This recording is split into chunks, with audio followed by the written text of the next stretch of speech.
All right. So now it's time to move forward to the next keynote speaker we have invited for you all. Let me give a small introduction about them. Miss Loveleen Sahrawat, Chief Marketing Officer, WiZR. With 28 years of experience across advertising, corporate marketing, digital business, and transformative digital platforms, Loveleen Sahrawat has built brands across multiple sectors. She specializes in developing transformative digital platforms, particularly in financial services and EdTech, helping organizations optimize performance and embrace innovation. Passionate about upskilling and creating future-ready teams, Ms. Loveleen continues to unlock new opportunities and guide businesses towards long-term success in an evolving market. So with this, may I invite, with due respect, Ms. Loveleen Sahrawat once again. Everyone, please put your hands together. Can we have ma'am on the dais, please? And the topic is going to be Skills Over Titles, the Future of Work. Good afternoon, everyone. Nice to meet you. And first, thank you for the previous panel. It was extremely insightful. And hello to everyone in Delhi. So my name is Loveleen. I'm the co-founder at WiZR. And the topic we are discussing today is skills over titles. They call me Chief Marketing Officer. I'm the co-founder now. And actually, I'm here to spend the next 20 minutes telling you it doesn't matter if I'm the CMO or the co-founder. What really matters is what I know, what my skills are, right? I think it was very interesting that everyone spoke about culture, creating of culture in organizations. And while everyone spoke about the culture they currently have, what didn't miss any of us was, why do you have the culture that you have, right? It's so insightful that one of the panelists spoke about customer centricity being the culture. Somebody else spoke about empowering middle management, right? Why are these values there in organizations, and should they be always there? If I have a set of values defined for my organization 10 years ago, are those values relevant even today? 10 years ago, I think pretty much every industry across every sector in every company went through a value transformation. And I don't know a single organization which didn't have customer centricity put as part of their values 10 years ago. Wasn't the customer important 20 years ago? And how important is the customer today? Do we ask these questions? 20 years ago, the truth is, it may sound very scandalous, the customer was not important. The customer wasn't important because the customer was not empowered. The customer wasn't important because the customer did not have many choices. And the customer was not important because the experience was very uniform. 10 years ago, all of that got disrupted. The organizations found themselves in trouble, customers started choosing, and voila, every organization in their value system said customer centricity. Today, are we questioning the same values? Is, again, uniformity part of the customer experience? Are your employees equipped to deal with the changes today? And should skills be number one in your value system? I'm going to, of course, argue for that. So I'm Loveleen Sahrawat. I typically pass on this visiting card to people when I meet them, and it really says nothing about me. It kind of says, okay, I've co-founded something, maybe I'm a great entrepreneur, but what do you really know about me through this visiting card? Are these visiting cards even useful? And the truth is, most of us don't carry them any longer. Why don't we carry them, right? Because titles have stopped really holding any value. It doesn't matter if I'm a co-founder, founder, CMO. The truth is, I have Malvika there. I could not have founded a company without her and without 50 others. She's actually also a co-founder. And it doesn't really matter what her title is. What really matters is the skills she brings on the table. When you have smaller organizations like ours, it's easier to define that. But I actually come from a much larger organization which had 20,000 people. What do you do in such a case? Are titles important, or how are you going to uniquely identify each individual skills and start giving them roles, or actually have respect for each one of them when you meet them in corridors? Even more difficult, without titles, how are you going to hire people? Now that brings us to a very interesting topic, which is a pain in all your life, which is job titles leading to JDs. Come on, don't lie. Biggest pain. Who in today's day and age can say they absolutely get the JD that comes from the manager? Or when the manager throws the ball in your court and says, hey, will you write this JD for me? Are you able to do that? Is a title absolutely clearly able to tell you what the JD should be? So let's go back to titles for a second. They started in 3000, 3500 BC, Mesopotamia, Egypt, and we've kind of clung on to them. They started because at that point, the societies were evolving from small egalitarian communities to more complex structures. You really had them moving into, the larger societies where you now had kings and pharaohs, and you had to differentiate between who the king was, who the pharaoh was reporting to. In India, for example, the Brahmins, the Kshatriyas, and the Vaishyas, and the Shudras. From those, in our case, the second names emerged, and the second names represented titles, right? A Pandey, right? 5, he's read 5 of those. A Tripathi read 3 of those. Today, when you meet a Tripathi, does that really matter? How many Vedas he's read, right? So what does that title represent today? No. What matters is today he's vice president. But does that really matter? What does a vice president mean? Okay. So it's not the silliest thing to have, because the evolution was very, very interesting. The evolution of the corporate title started in 1870s in the US, and actually one of the main reasons even for US in the 1870s to kind of adopt titles is because of the railways. It was becoming one of the largest corporates, and when they had to communicate from one state to the other, they needed to know who they were talking to, and corporate titles emerged, right?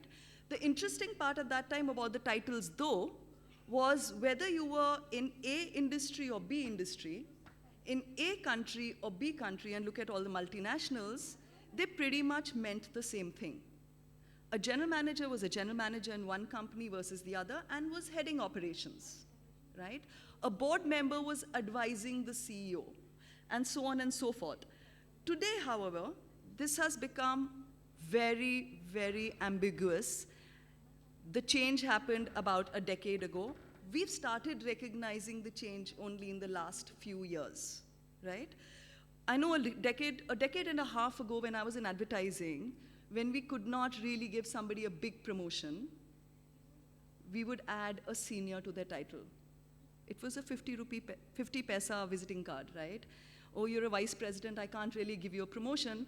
You know what I'm going to do? I'm going to call you a senior vice president, right? I don't think you can fool people today, because the ambiguity has become very much in your face. What's more, for everybody sitting in this room, this has become a big problem, okay? Of course, it's the same people sitting in this room 10 years ago that created this ambiguity, but now you are the very ones facing the brunt of this ambiguity. So these are 2 real organizations, absolutely identical, same industry, similar number of people, similar turnover, okay? But in one organization, in engineering, the job title is software engineer, and the other is technical developer. In marketing, one person is called marketing strategist, and the other is called brand growth specialist. When you meet a brand growth specialist, when you see that resume in your organization, but you're trying to hire a marketing strategist, what are you going to do? You're going to have a long and confusing conversation, till the time you realize, oh, it's the same bugger.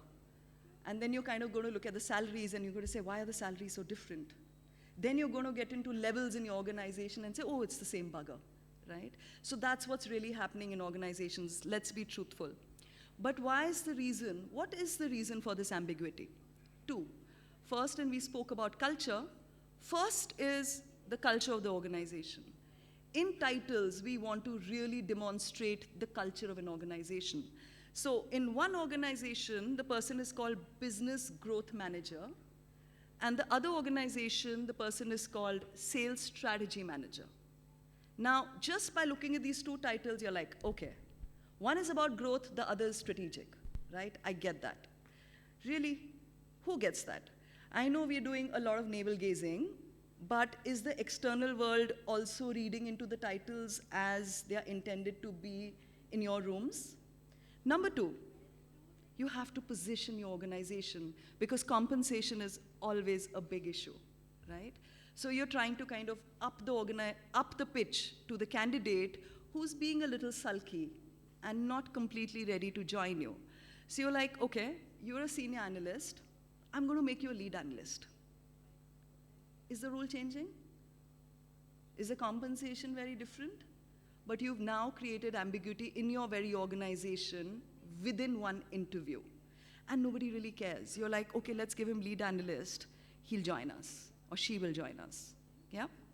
However, these calls, these soft calls are creating, and I call them soft because they're not really data-based. Okay? They're creating tremendous amount of problem for everybody sitting in this room. Number one, confusion in talent acquisition, extremely opaque, as I just discussed. Number two, how do you benchmark compensation, right? Should the senior analyst have the same compensation as a lead analyst? There is a senior analyst in one of your companies, in a group company, but in another company, somebody in HR decided to call the same position a lead analyst. So compensation is a big issue. But most importantly, and I want to just spend a minute on this, you think you're making somebody a senior analyst and calling him a lead analyst, you're doing him a favor or her a favor. You're doing huge disfavor. Because after the person is called a lead analyst, what is the person going to be called next? Right? So there is so much opaqueness and perceptual stagnation in the employee's head because in reality, very little has changed in their life. But I must come to the biggest disruptor of all when it comes to titles, and that's the skill factor. The skill factor is something new. It's emerged in our life in the last 7 or 8 years.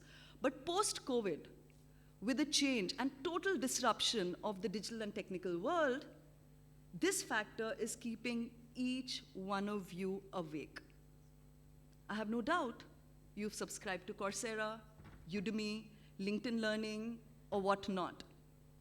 You've got on top of your LMS some LXPs. Some of you have a good engagement rate, others not so good. And every day, the CEO is asking just one question. Why is our talent not good enough? And 90% of the answers is, and I've been in boardrooms where I've heard those answers from CHROs, and I don't blame them, but they're just all monkeys out there. There is no major difference, right? And that's the absolute truth. Because the truth is, has IIM Ahmedabad changed its curriculum? No. Have the CA institutes changed their curriculum? No. Are the engineers learning pretty much what they were learning 5 years ago? Yes. Who are you hiring? You're poaching from B organization. Are they upskilling their people any better than you are? No. So where are you going to get this talent from? You can continue giving this talent extremely fancy titles, but the truth is, in 2025, 90% of your organization does not have the skill set that businesses need for outcomes to be met, and it's high time we all wake up to that crisis. A Coursera or a Udemy cannot address that crisis for you. Certainly the subscription will not. Right? So there are 4 things that should keep you awake, and I have no doubt they're keeping you awake. First is deepen skill gaps across levels. Okay? IC, manager, and the leader conversation is a far more complex conversation I would rather have with you one-on-one. Right?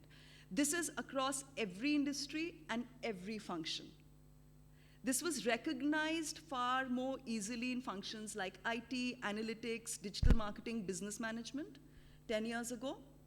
Today when we work with a BFSI or we work with very complex organizations who are in aerospace, there is not a single function that goes amiss, whether it's audit or it's collections or it's compliance or it's credit, every function in the organization today is going through this deepening gap of skills. Number two, skilled youth is now challenging hierarchy.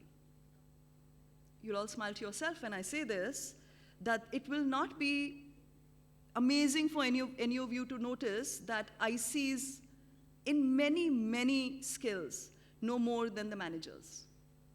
The managers completely outrightly defeat the leaders when it comes to skill sets, right?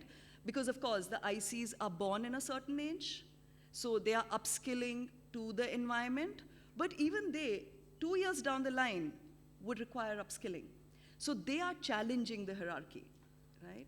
You have people privately coming to you and saying, hey, my manager doesn't know anything, right? And your answer to that is, but she or he has experience. They have wisdom, and that's important, right? But is that enough? Is experience and wisdom enough? Should a manager not know more than the IC? And should the leader not know adequate to have a conversation with the manager and be able to have a vision for the manager, be able to oversee the manager? This is one question that's troubling every organization, and it's just a matter of a few quarters where you will not be able to deny this any longer. Number three, bid for talent is absolutely disrupting pay hierarchies. So we have three kinds of audience, right? The first is the ambitious, the second is the anxious, and the third is the explorer. Ambitious, typically 5% of your workforce. These are guys who are going outside and upskilling themselves, right? They want their resume to be completely tip-top. These are guys, they can ask their price today, and they're getting their price today. The next 20-25% is the anxious, always worried they'll lose their job. They are the bottom-most performers. Interestingly, because they are the bottom-most performers, wo haath pair marte hain. They try and get some skill or the other because they're constantly worried they may be out of a job. But 70 to 75% of your organization feels safe, the explorers. Yeah, I will upskill, maybe I will upskill, let me go check it out. Will never upskill on their own. The fourth, skill-driven cross-functional teams. Are your CEOs not coming to you and saying, hey, I have this new project, it's very important for the organization, I don't want to give it to the department head, can we just pick up the best guys across functions and form a cross-function team to lead this? This is not unique to your organization, it's happening across organizations. And as a result, you have leaders and managers being left in the cold, not core to any of the projects, because you don't have a skilled workforce under them, and dare I say, they themselves are not proven skilled. So, this is the time you stop and say, okay, Ms. Co-founder, what are your skill sets? Right? You introduced us as co-founder, but clearly that's not important. And I'm going to tell you that my visiting card does not really spell co-founder. That is really at the back of my visiting card. My visiting card will actually tell you my skill proficiencies. Business management, advanced. Brand marketing, advanced. Somewhere down the line, you'll see entrepreneurship. When I said, I'm a co-founder, you're like, oh, she's an entrepreneur. Not really. Very intermediate entrepreneurial skills, right? So we need to actually understand when we meet somebody and say hello to them, even to strike a conversation, what are they experts at, right? So the first bid is, in your organization, are you really looking at people's visiting cards? Do you really know who possesses what skills at what level? Number two, how are you looking at a resume today? Number of years? Where all have you been? Is somebody going to back you? Let's do a reference check. Seriously? This is the resume of 2025. It's going to tell you what is this person proficient in. It doesn't matter if he has 8 years of experience or 12 years, क्योंकि आदमी और आचार में थोड़ा फर्क होना चाहिए, right? So the resume that you're going to now start seeing, and dare I say, they're now floating all over, is what are the skill proficiencies of this person, right? So here I'm going to just take a pause.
So that's what we do. We are the most intelligent skill acceleration system in the world, yeah? And we give every employee a skill fitment score. We give every function a skill fitment score. We give every organization a skill fitment score. That's what we do. Please feel free to reach out to me. But before that, we create a platform which is unique for every company. We help you create your competency mapping, right? So for example, these are all, so there is not a single sector we don't work in, but let me take an example of housing finance, and I'll pick up something. I think IT is very common. Let me pick up a compliance, for example, right? We advise every organization uniquely as to what are the skills emerging and evolving that your functions should have. Within that, then we put every organization's employees through assessment. And once we've put, and we give them a skill fitment score, which is trademarked to us. And once they receive a skill fitment score, then we will target them with the right upskilling course, basis the skill gaps, and post the upskilling is done, then we do a post-assessment and give a final skill fitment score. Your organization, not a single person, should not have a skill fitment score. You should not hire anybody unless you don't know their skill fitment score. You'll be doing yourself, your organization, your business a great favor by linking skilling to business outcomes and ensuring every employee in your organization introduces themselves with, hi, I'm Loveleen. My skill fitment score in marketing is 8 out of 10 at an IC level. That's the present, that's the future. Thank you so much, everyone.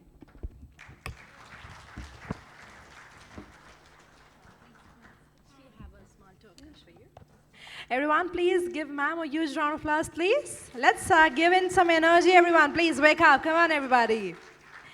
And to give away a small token of appreciation, may I invite Mr. Sandeep Kumar Srivastava, sir. Can we have you back on the dais? Head HR, Silverglades Infrastructure Private Limited. Sir, please join in and present a small memento that Ms. Loveleen Sahrawat is here with us, co-founder, WiZR. Everyone, please put your hands together.